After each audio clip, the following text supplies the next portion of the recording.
नमस्कार साथियों।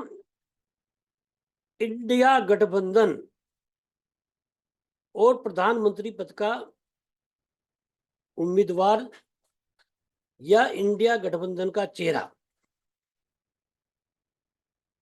TMC chief Mamata Banerjee भी नहीं बनने जा रही हैं। आम आदमी पार्टी के संयोजक अरविंद केजरीवाल भी नहीं बनने जा रहे हैं। जदयू नेता नीतीश कुमार भी नहीं बनने जा रहे हैं। समाजवादी पार्टी के नेता अखिलेश यादव भी नहीं बनने जा रहे हैं। एनसीपी के नेता शरद यादव भी नहीं बनने जा रहे हैं। कांग्रेस के राष्ट्रीय अध्यक्ष मल्लिकार्जुन खड़गे भी नहीं बनने जा रहे हैं। राहुल गांधी भी नहीं बनने जा रहे हैं। ये जितने भी इंडिया गठबंधन की मीटिंग में अशोका होटल में थे, इनमें से कोई भी इंडिया गठबंधन का चेहरा नहीं बनने जा रहा है।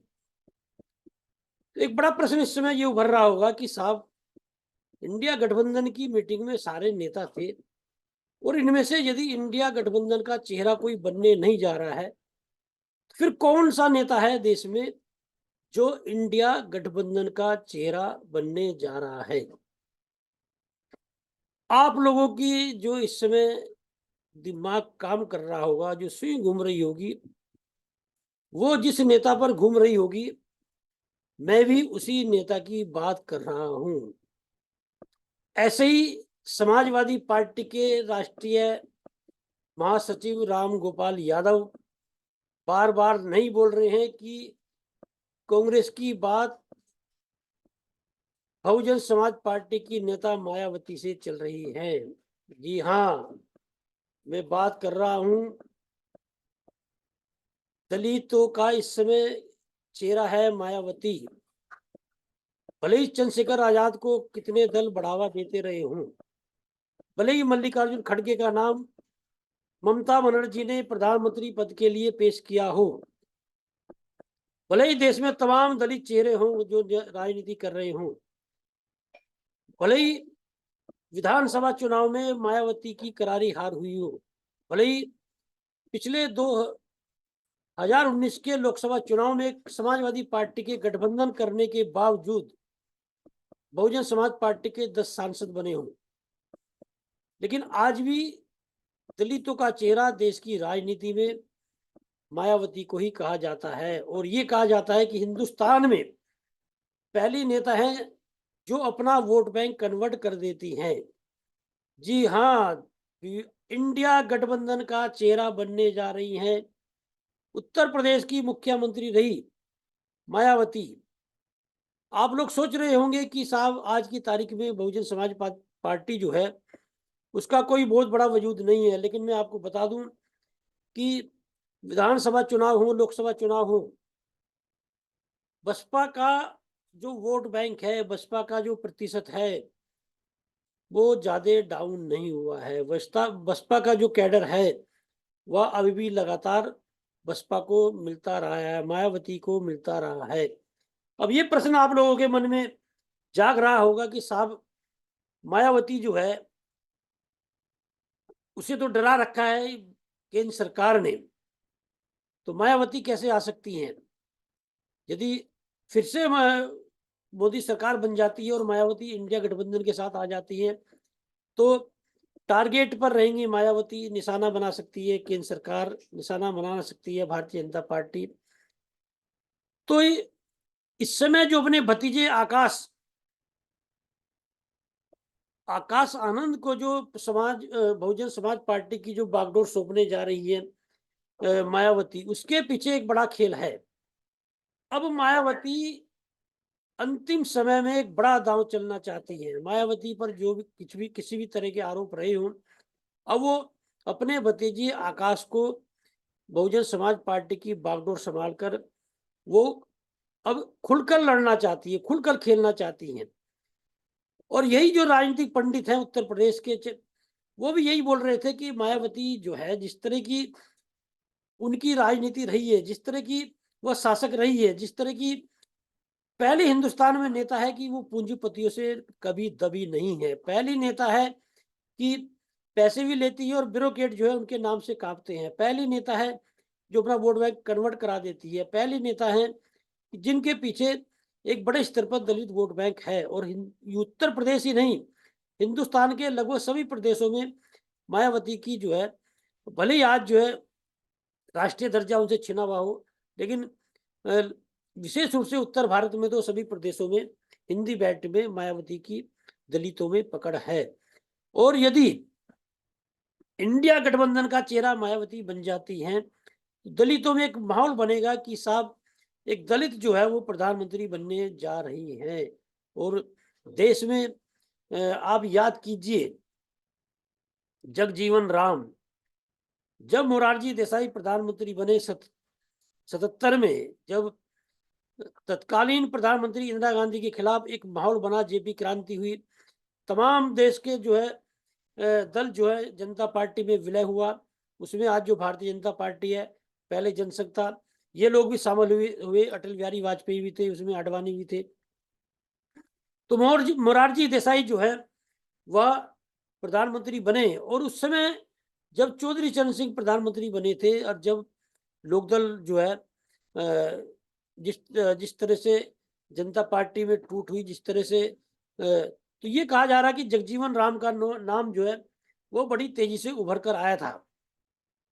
और लोगों ने जब चौधरी चरण सिंह से ये प्रस्ताव रखा, तो ये भी कहा जाता है कि एक अपमानजनक भाषा का इस्तेमाल चौधरी चरण सिंह ने जगजीवन राम के लिए किया था।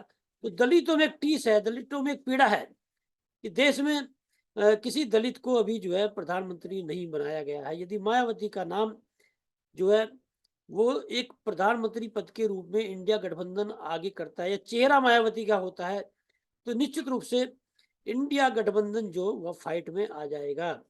भले ही जातीय आंकड़े लगाए जा रहे हों, भले ही ये लोग संघर्ष ना कर रहे हो, लेकिन मायावती का चेहरा आज भी उस तरह का चेहरा है कि दलित जो है वो भले ही बीच में जो है वो भारतीय जनता पार्टी में काफी दलित गया हो, लेकिन यदि मायावती चेहरा बनेंगी तो मुझे लग रहा है कि देश का जो दलित वोट बैंक है वो एक जो है माहौल बनेगा देश में कि साहब दलित जो है चेहरा वो प्रधानमंत्री बनने जा रही है। तो एक ये बात देखनी पड़ेगी, जो आज इंडिया गठबंधन की राजनीति है, भले ही राहुल गांधी का चेहरा आगे किया जा रहा हो, मल्लिकार्जुन खड़गे का चेहरा आगे किया जा रहा हो, लेकिन राहुल गांधी की जो राजनीति रही है, राहुल गांधी का जो बोलने का तरीका है, या राहुल राहुल गांधी की जो क्रियाकलाप है, गतिविधियां हैं, राहुल गांधी अभी अपनी गंभीरता का परिचय नहीं दे पा रहे हैं।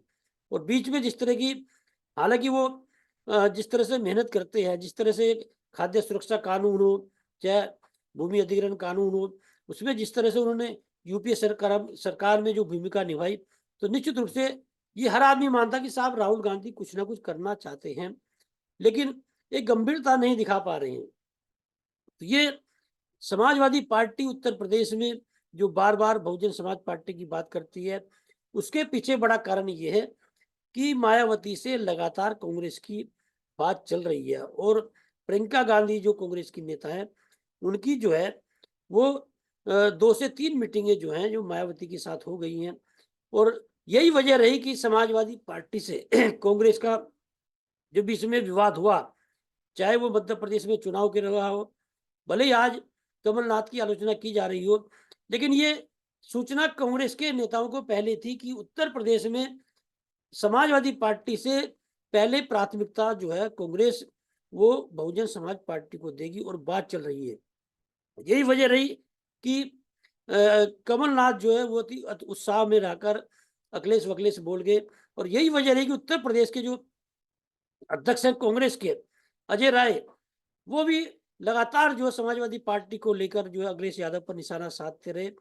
और यही वजह है कि आज रामगोपाल यादव बार बार बोल रहे हैं साहब आपकी यदि बहुजन समाज पार्टी से बात चल रही है, तो समाजवादी पार्टी जो है वो इंडिया गठबंधन में नहीं रहेगी। तो ये कहा जाए कि उत्तर प्रदेश से अखिलेश यादव जो है वो इंडिया गठबंधन से बाहर हो सकते हैं, और मायावती जो है वह इंडिया गठबंधन में आ सकती हैं। तो ये यदि मायावती इंडिया गठबंधन में आ जाती हैं तो क्या समीकरण बनेंगे देश में। मल्लिकार्जुन खड़गे बड़ा चेहरा है दलितों का, फिर मायावती को का चेहरा बनेंगे। तो जिस तरह से भारतीय जनता पार्टी ने पहले रामनाथ कोविंद दलित चेहरा जो राष्ट्रपति बनाया, उसके बाद में द्रौपदी मुर्मू आदिवासी चेहरा जो है वो राष्ट्रपति बनाया, एक दलित कार्ड खेला जो है भारतीय जनता पार्टी ने। भारतीय जनता पार्टी के दलित कार्ड की तर्ज पर इंडिया गठबंधन विशेष रूप से कांग्रेस जो है वो दलित कार्ड खेलना चाहती है। और राहुल गांधी जो है वो कई बार बोल चुके हैं कि साहब समाजवादी कांग्रेस जो है वो लोकतंत्र बचाने के लिए, भारतीय जनता पार्टी को सत्ता से बेदखल करने के लिए कोई भी कुर्बानी देने को तैयार है।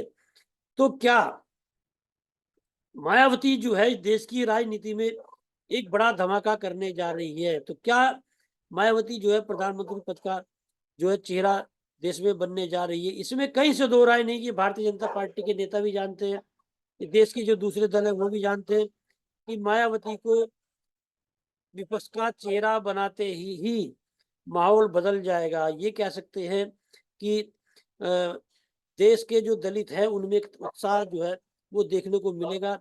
और यदि देश का दलित विपक्ष के साथ आ जाता है, इंडिया गठबंधन के साथ आ जाता है, तो फिर ये कहा जा सकता है कि फाइट ही नहीं होगी, इंडिया गठबंधन भारतीय जनता पार्टी को हरा भी सकता है, भारतीय जनता पार्टी को सत्ता से बेदखल भी कर सकता है।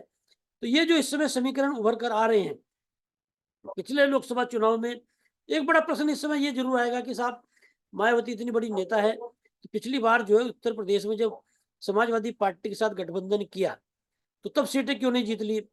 लेकिन ये देखना होगा कि चेहरा बहुत बड़ी चीज होती है। यदि प्रधानमंत्री पद का उम्मीदवार मायावती को बनाया जाता है तो दलितों में जो है एक कहीं ना कहीं से उत्साह जरूर जागेगा कि साहब हमारे समाज का एक दलित जो है वो प्रधानमंत्री भी बन सकता है। एक माहौल देश में जो है बनकर आएगा। और मायावती का जो राजनीति करने का तरीका है वो आपने देखा होगा कि उनका तो शुरू में भी नारा था जब उन्होंने गठबंधन अपना संगठन तैयार किया कि तिलक तराजू और तलवार इनके मारो जूते चार, इस तरह के नारे के बलबूते पर जो है मायावती उभरी। हालांकि फिर उनका नारा भी था सर्व समाज को लेकर वो चली कि हाथी नहीं गणेश है, ब्रह्मा विष्णु महेश है, तमाम नारे मायावती ने दिए। लेकिन मायावती की राजनीति आक्रामक रही है। और ये कहा जा सकता है कि आज भी ये मायावती खुलकर सामने आती है तो एक बड़ा तबका जो है वह मायावती के साथ जुड़ा हुआ दिखाई देगा। और यही लोग कहते हैं कि, और यही शायद उनके जो सलाहकार हैं उन्हें सलाह दे रहे हैं कि मायावती को अब खुलकर जो है वो सामने आना चाहिए। और मुझे लग रहा है कि अ, लोकसभा चुनाव की घोषणा होते ही अ, मायावती जो खुला ऐलान कर देंगी। और पिछले दिनों अभी आपने हाल ही में ही देखा कि एक संकेत भी दिया मायावती ने कि देश के लोकतंत्र के लिए, देश को बचाने के लिए, धर्मनिरपेक्षता के लिए वह गठबंधन में भी शामिल हो सकते हैं। तो धर्मनिरपेक्षता का गठबंधन तो इंडिया ही गठबंधन है, एनडीए गठबंधन तो है नहीं है। और मायावती जो है आपने देखा होगा पिछला कार्यकाल वो दबाव में नहीं आती है। और मायावती भारतीय जनता पार्टी के सहयोग से भी जो है उत्तर प्रदेश की मुख्यमंत्री बन चुकी हैं। लेकिन यदि थोड़ा सा भी दबाव बना, उन्हें 2 बार मुख्यमंत्री बनी भारतीय जनता पार्टी के सहयोग से, लेकिन दोनों बार जो है कहीं से भी वो भारतीय जनता पार्टी के दबाव में नहीं आई, मुख्यमंत्री बनी। और जो भी समझौते हुए बाद में मायावती ने जो है वो एक तरह से चीजों को जो है बिल्कुल बेबाक तरीके से बोला। और जो हुआ वो आपने पिछले राजनीति में मायावती का करियर देखा है। तो लोग जो ये भी जानते हैं कि बड़ा एक आक्रामक शासक की भूमिका में मायावती होती हैं। भले ही उन पर भ्रष्टाचार के आरोप लगते रहे हों, लेकिन देश की नौकरशाह जो है वो मायावती उस पर अंकुश लगाना जानती है, उसकी लगाम कसना जानती है। और देश में एक ऐसे शासक की जरूरत महसूस की जा रही है जो नौकरशाह पर अंकुश लगा सके, नौकरशाह की लगाम खींच सके।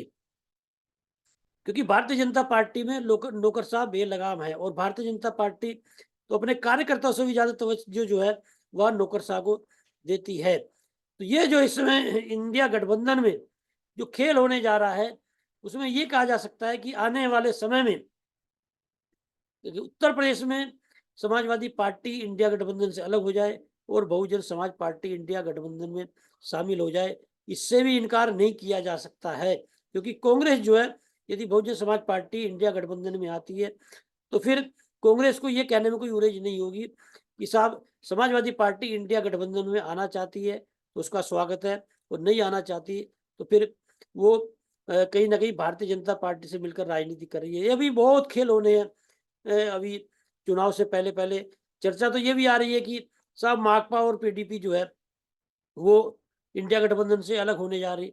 लेकिन इस समय जो है, इस जो समीकरण है, वो सारे लोग जानते हैं कि मायावती यदि इंडिया गठबंधन का चेहरा बन जाती है, तो भारतीय जनता पार्टी के जो बड़े नेता हैं, चाहे प्रधानमंत्री नरेंद्र मोदी हों, चाहे अमित शाह हों, राजनाथ सिंह हो, योगी आदित्यनाथ हों, उनके माथे पर बल जरूर पड़ जाएंगे। क्योंकि खुद Bharatiya Janata party OBC card खेल रही है, और इंडिया गठबंधन ने यदि ये दलित कार्ड खेल दिया, निश्चित रूप से देश में कितने ही नारे दिए जाते रहे हो, कितनी ओबीसी की बात की जाती रही हो, लेकिन दलित कार्ड जो है वो देश में ओबीसी कार्ड पर भारी पड़ता हुआ दिखाई देगा। क्योंकि इंडिया गठबंधन के भी जो और नेता है, चाहे वो लालू प्रसाद यादव हो, नीतीश कुमार हो, अखिलेश यादव हो, और भी जो दूसरे नेता है, वो भी ओबीसी से है। तो काफी नेता इस समय आपके जो है वो ओबीसी से है इंडिया गठबंधन में भी। तो बड़ा ये कार्ड देखने को नहीं मिलेगा। लेकिन भारतीय जनता पार्टी के पास अभी कोई राजनीति में ऐसा दलित चेहरा नहीं है जिस पर वो दांव खेल सकती है। और यदि मायावती पर दांव खेला गया इंडिया गठबंधन में, तो निश्चित रूप से इस देश के समीकरण बदले हुए दिखाई देंगे। अब देखना ये होगा कि आने वाले समय में इंडिया गठबंधन जो है वो अपनी क्या रणनीति अपनाता है। हालांकि जिस तरह की, ये जरूर देखना पड़ेगा कि बयानबाजी जिस तरह से साउथ के नेता उदयनिधि जो है, जिस तरह से उन्होंने बयान दिया कि सनातन के खिलाफ में, अभी जो है कांग्रेस के जो मुख्यमंत्री हैं आपके तेलंगाना के, उन्होंने बोला बोला केसीआर पर कटाक्ष करते हुए कि बिहार का डीएनए है। तो विपक्ष के नेताओं को इस तरह की बयानबाजी से बचना पड़ेगा, क्योंकि भारतीय जनता पार्टी इस तरह के मुद्दों को जो है एकदम बोझ ले रही है। और सनातन के मामले में भारतीय जनता पार्टी जो है वो काफी हद तक जो है वो माहौल बनाने में कामयाब रही है। और यदि डीएनए की बात आएगी बिहार की, तो बिहार के लोगों को उकसाना बड़ा आसान होता है। वो बड़े आक्रामक होते हैं, राजनीति की पकड़ उनमें जबरदस्त है। और यदि तेलंगाना से यदि किसी नेता की बात डीएनए की आएगी, तो भारतीय जनता पार्टी जो नेता है वो बात का बतंगड़ बनाने में बड़े माहिर है। अब देखना ये होगा कि इंडिया गठबंधन का जो आगे का जो दांव है वो क्या रहता है, और मायावती जो है इंडिया गठबंधन में किस भूमिका में आती हैं।